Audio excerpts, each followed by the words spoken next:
আসসালামু আলাইকুম। আমি মেহের হোসেন রেসিডেন্সিয়াল মডেল স্কুলের নবম শ্রেণীর রেটিনা শাখার একজন শিক্ষার্থী। আজকে আমাদের শিল্প সংস্কৃতি বিষয়ে ম্যাম একটি দলগত কাজ দিয়েছেন।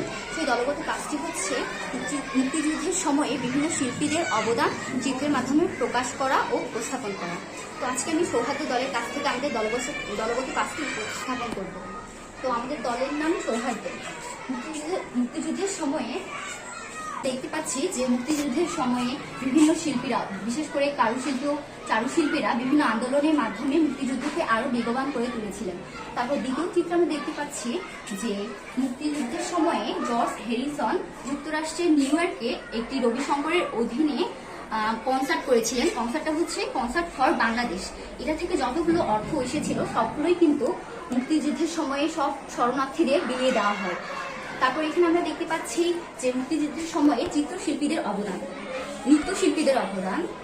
তো এই নৃত্যশিল্পীরা কিন্তু তাদের অনেক নাচের অঙ্গভঙ্গিতে, তাদের নাচের ইশারায়, তাদের নৃত্যের ভাষায় মুক্তিযোদ্ধাদের উজ্জীবিত করেন এবং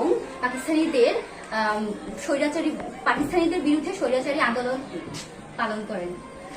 তারপর এখানে দেখতে পাচ্ছি সঙ্গীত শিল্পীদের অবদান। সঙ্গীত শিল্পীদের অবদান কিন্তু মুক্তিযুদ্ধের সময় অনেক বেশি গুরুত্বপূর্ণ ভূমিকা পালন করেন। কেননা আমরা সবাই জানি 1971 সালে 23শে মার্চ দিবাগত রাত 2টার সময়ে পঙ্কজ মল্লিকের গাওয়া একটি গান শুনেই কিন্তু মুক্তিযোদ্ধারা বুঝতে পারেন যে এটা একটা সূত্র, তাদের এটা একটা জানার একটা সূত্র, এবং সেই সূত্র ধরেই কিন্তু তারা অপারেশন জ্যাকপট চালাতে পেরেছিলেন। এবং স্বাধীন বাংলা বেতার কেন্দ্রের অবদানও কিন্তু কম নয়, কারণ স্বাধীন বাংলা বেতার কেন্দ্রের অবদান মুক্তিযুদ্ধের সময় অনেক বেশি গুরুত্বপূর্ণ ভূমিকা পালন করেন। এক্ষেত্রে স্বাধীন বাংলা বেতার কেন্দ্র সেই সময়ে তথ্য সম্প্রচার কেন্দ্র বা তথ্য প্রচার কেন্দ্র হিসেবে কাজ করেন। এবং এখানে আমরা একটা চিত্রে দেখতে পাচ্ছি যে পৃথিবী অবাক তাকিয়ে রয়, অর্থাৎ এটা দ্বারা বোঝাতে চাইছেন কবি যে পৃথিবী আসলে কারোর সাথে অন্যায় করেন না।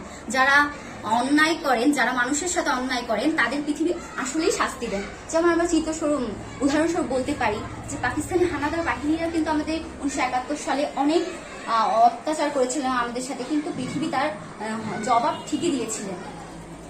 তো এখানে আরেকটা আমাদের রয়েছে চিত্রশিল্পীদের অবদান। চিত্রশিল্পীরাও কিন্তু অনেক তাদের চিত্রকর্মের মাধ্যমে পাকিস্তানিদের বিরুদ্ধে স্বৈরাচারী আন্দোলন গ্রহণ করেন। তাদেরকে চিত্রকর্মের মাধ্যমে কিন্তু তাদের প্রতিহত করার চেষ্টা করেন। যেমন আমরা বলতে পারি চিত্রশিল্পী কামরুন হাসান, জয়নুল আবেদিন, এরা অনেক গুরুত্বপূর্ণ ভূমিকা পালন করেন।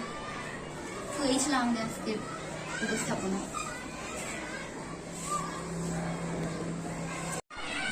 এটা কি তোমাদের সবাই এটা 4 জনে করেছো?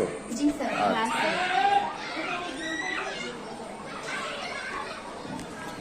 কি করেছো বলো তো একটু। কি এটি ছিল আমাদের দলগত কাজ, চিত্রের মাধ্যমে মুক্তিযুদ্ধের বিভিন্ন কাহিনী তুলে ধরা। আমি সঙ্গীত শিল্পীদের অবদান তুলে ধরেছি এখানে। তুমি কি কোনটা তুলে ধরেছো? চিত্রশিল্পী। আচ্ছা, তুমি? আমি এখানে স্বাধীন বাংলা বেতার কেন্দ্রটি তুলে ধরেছি। তুমি? আমি কনসার্ট ফর বাংলাদেশ। আচ্ছা।